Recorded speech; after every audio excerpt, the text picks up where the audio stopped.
गौतम बुद्ध का विस्तृत जीवन परिचय। गौतम बुद्ध, जिन्हें सिद्धार्थ गौतम के नाम से भी जाना जाता है, का जीवन एक साधारण राजकुमार से एक महान तपस्वी और फिर एक जगत गुरु तक की प्रेरणादायक यात्रा है।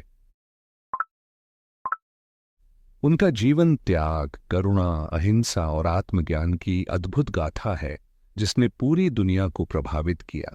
यह कथा केवल उनकी ही नहीं बल्कि उन सभी घटनाओं और व्यक्तियों की भी है जो उनके जीवन से जुड़े और जिन्होंने बौद्ध धर्म की नींव को मजबूत किया।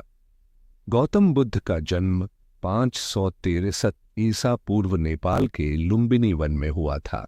वे शाक्य वंश के राजा शुद्धोधन और रानी महामाया के पुत्र थे। उनका जन्म एक विशेष संयोग में हुआ। कहा जाता है कि रानी महामाया ने उन्हें एक स्वप्न में एक सफेद हाथी के रूप में गर्भ में धारण किया।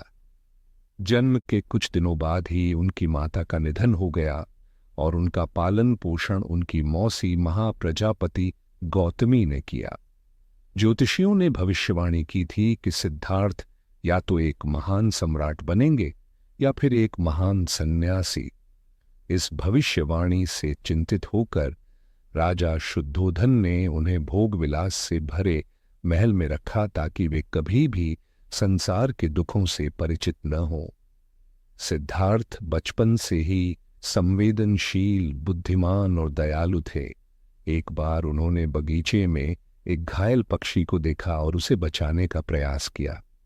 उनका यह व्यवहार दिखाता था कि उनमें करुणा की भावना बचपन से ही थी। युवा सिद्धार्थ को शारीरिक, बौद्धिक और युद्ध कौशल की शिक्षा दी गई। वे धनुर्विद्या, घुड़सवारी और अन्य युद्ध कौशल में निपुण थे। युवावस्था में उनका विवाह यशोधरा नामक राजकुमारी से हुआ और कुछ वर्षों बाद उन्हें एक पुत्र प्राप्त हुआ जिसका नाम राहुल रखा गया। हालांकि भोग विलास से भरपूर यह जीवन सिद्धार्थ के मन को संतोष नहीं दे रहा था। उनके मन में संसार और जीवन के गहरे प्रश्न उठ रहे थे। एक दिन सिद्धार्थ ने नगर भ्रमण के दौरान 4 दृश्य देखे जिन्हें 4 महादर्शन कहा जाता है।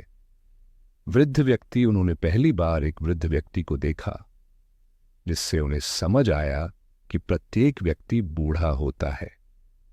रोगी व्यक्ति, एक बीमार व्यक्ति को देखकर वे सोचने लगे कि कोई भी व्यक्ति बीमारी से बच नहीं सकता। मृत व्यक्ति, एक शवयात्रा को देखकर उन्हें एहसास हुआ कि मृत्यु अटल सत्य है।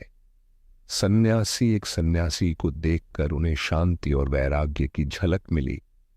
इन 4 दृश्यों ने उनके जीवन को बदल दिया। उन्होंने सोचा कि जिस जीवन को वे अब तक सबसे सुखी समझते थे वह वास्तव में दुख और मोह से भरा है।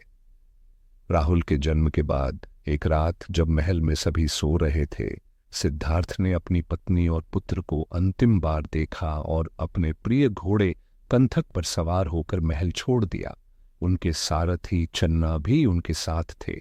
महल से दूर जाने के बाद वे जंगल के किनारे रुके और अपने राजसी वस्त्र त्याग कर संन्यास धारण किया। इस घटना को महाभिनिष्क्रमण कहा जाता है। सिद्धार्थ ने अनेक गुरुओं से ज्ञान प्राप्त किया, लेकिन उन्हें पूर्ण संतोष नहीं मिला। वे उरुवेला, बोधगया के जंगलों में चले गए और वहां 6 वर्षों तक घोर तपस्या की। इस दौरान उनका शरीर बहुत दुर्बल हो गया, लेकिन उन्हें आत्मज्ञान की प्राप्ति नहीं हुई। एक दिन एक ग्रामवधू सुजाता ने उन्हें खीर अर्पित की। यह उनके लिए एक संकेत था कि अति त्याग और अति भोग दोनों ही मुक्ति के मार्ग नहीं है। उन्होंने मध्यम मार्ग अपनाने का निर्णय लिया। सिद्धार्थ बोधगया में एक पीपल के वृक्ष के नीचे ध्यानस्थ हो गए और संकल्प लिया कि जब तक वे सत्य को प्राप्त नहीं कर लेते तब तक उठेंगे नहीं। इस दौरान मारा, मोह, माया और विकारों का प्रतीक ने उन्हें विचलित करने का प्रयास किया। मारा की मायावी सेनाएं और उसकी 3 पुत्रियां मोह, तृष्णा, रति ने उन्हें भरमाने की कोशिश की, लेकिन सिद्धार्थ अडिग रहे। अंततः एक रात उन्होंने आत्मज्ञान प्राप्त किया और बुद्ध बन गए।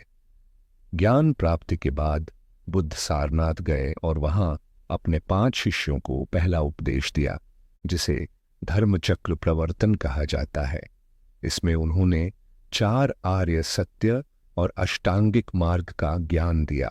4 आर्य सत्य: नंबर 1 दुख सत्य, नंबर 2 दुख समुदय, दुख का कारण, नंबर 3 दुख निरोध, दुख की समाप्ति, नंबर 4 उख निरोध गामिनी प्रतिपदा, दुख से मुक्ति का मार्ग।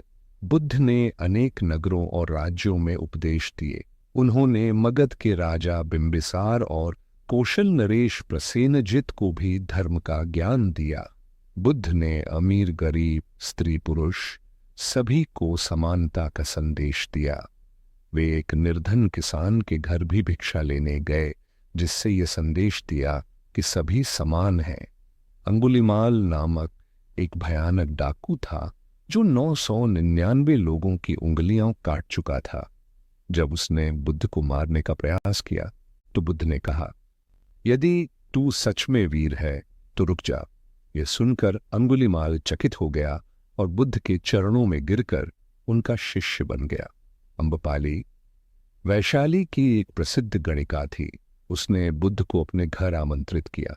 बुद्ध ने करुणा से उसकी ओर देखा, जिससे वह प्रेरित होकर उनकी शिष्या बन गई। 80 वर्ष की आयु में बुद्ध कुशीनगर पहुंचे। उन्होंने साल वृक्षों के नीचे अंतिम उपदेश दिया और आनंद को समझाया, सब अनित्य है, ध्यान रखो। इसके बाद वे महापरिनिर्वाण में लीन हो गए। बुद्ध के महापरिनिर्वाण के बाद उनके अनुयायियों ने उनके विचारों को आगे बढ़ाया। सम्राट अशोक ने बौद्ध धर्म को अपनाया और पूरे भारत तथा एशिया में इसका प्रचार किया। उन्होंने सांची और अन्य स्थानों पर